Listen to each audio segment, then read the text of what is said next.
Ever feel like the fog of war is more like a hurricane sometimes? Uh-huh. Yeah, I can see that.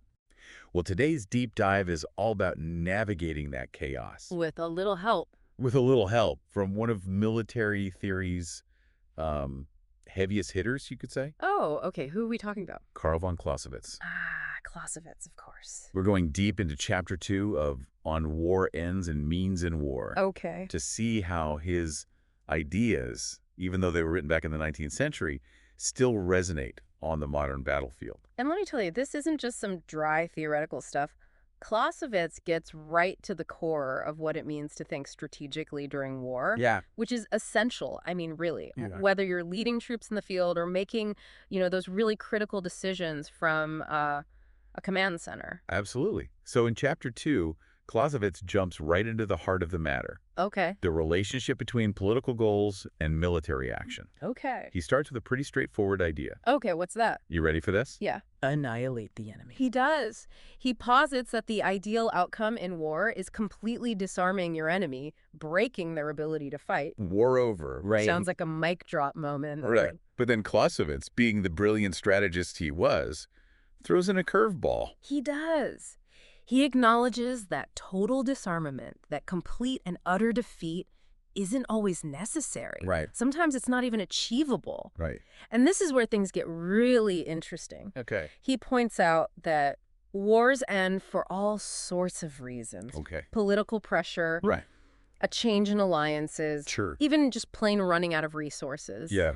Sometimes signing a peace treaty, even if the enemy is still technically a threat, is the most strategic move. Yeah, it makes you think about all the factors at play, especially in the complex world of modern warfare, right? Yeah. I mean, it's rarely a simple fight to the death anymore. Right. There's so many other considerations, so many layers of strategy. Exactly, and that's why Clausewitz stresses the importance of aligning military actions with political objectives. Right. Sometimes achieving those objectives means finding alternative paths to peace, even if it means accepting something less than total military victory. It's about being smart, adaptable, and understanding the bigger picture. For sure. And speaking of smart and adaptable, one of the things Clausewitz highlights is, and speaking of smart and adaptable, one of the things Clausewitz highlights is the concept of the price of victory. Okay, let's unpack that. Okay. What does he mean by the price of victory? He's talking about the idea that military success isn't just about brute force. Right. It's about weighing the potential gains of any action against the potential costs. Okay. And those costs aren't just about casualties, although obviously that's a huge factor. Right. It's also about resources. Sure. Time, political capital, even the potential for unintended consequences down the line. So it's like a giant cost-benefit analysis, Exactly. but with incredibly high stakes. Precisely. Clausewitz forces us to ask those really tough questions. Yeah. Like, what will it take to achieve this objective? Right. Is it worth the potential cost? Right. Sometimes he argues that the most strategic decision is knowing when to hold back, Yeah. when to cut your losses and seek a different path, even if it means accepting something less than total victory on the battlefield. That takes some serious guts, though, It does. especially in the heat of the moment. It does, but that's what sets great military leaders apart, that ability to think strategically, Right. to see beyond the immediate fight, Yeah. and make the tough calls based on, a calculated assessment of the bigger picture. And it's not just about knowing when to hold back, right? Yeah. Clausewitz also talks about the different ways to achieve those objectives Right. beyond just brute force. Absolutely. He lays out a range of strategies. Okay. And what's fascinating is how relevant they still are today. He talks about the classic destruction of enemy forces, of course. Right. But he also dives into things like conquering territory, Okay. strategic occupation, even what he calls direct action for political aims. Direct action for political aims. Mm. That sounds like it could cover a lot of ground. It can. What did Clausewitz have in mind there? Think of it as using military force to directly influence the political landscape. Okay. It could be something like disrupting enemy alliances, Okay. conducting raids to capture, key figures, Sure. or even launching a campaign designed to bolster your own international standing. Okay. It's about recognizing that military action can be used for a variety of purposes, not just outright conquest. That's a really important point, and it reminds me of something else Clausewitz emphasizes. Okay. The idea that every action in war, no matter how small, ultimately contributes to what he calls the fight. Right. What's interesting is how he defines the fight. Okay. It's not just about physical battles. It's about this strategic application of force. Right. The constant maneuvering for advantage, the psychological impact of military power. Exactly. He recognized that war is a constant back and forth, Right. a struggle for every inch. And within that struggle, Yeah. there are countless ways to achieve your objectives. He gives the example of Frederick the Great during the 7 Years' War. Ah, yes. Frederick the Great, a master strategist. What can we learn from him?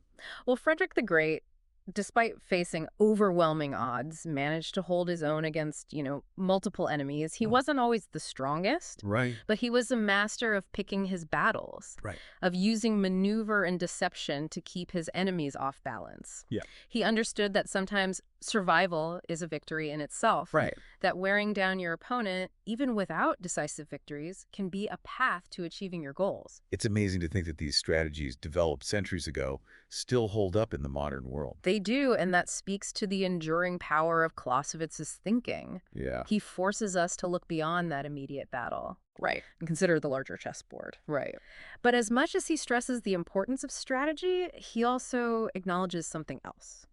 What's that? The inherent tension between destroying your enemy and preserving your own forces. Yeah, that's a good point. It's a balancing act. It is. Every military leader has to grapple with that, right? Oh. Going all in for that knockout punch versus, preserving your own strengths for the long haul. Yeah. It's a tough call. It is. Especially, with lives on the line. Exactly, and Clausewitz recognized that. While the ultimate role might be to destroy the enemy's ability to fight, Right. it's not always practical Right. or even possible. Yeah. Sometimes the more strategic option is to focus on weakening their resolve, Okay. disrupting their plans, Right. and ultimately forcing them to the negotiating table. Yeah.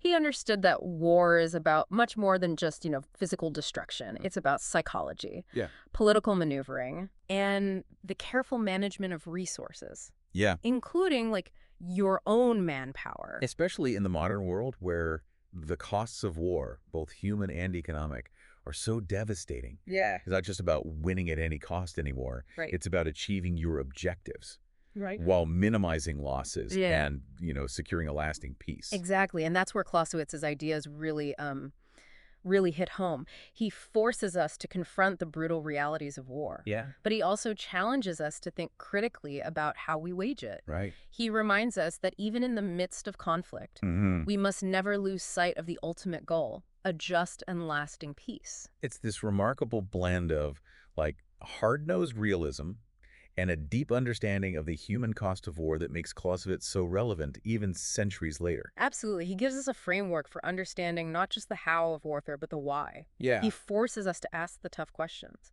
to weigh the costs and benefits, and to remember that victory on the battlefield doesn't always equal success in achieving those, broader objectives. It's a powerful message. Yeah. And one that's especially important in the age of modern warfare.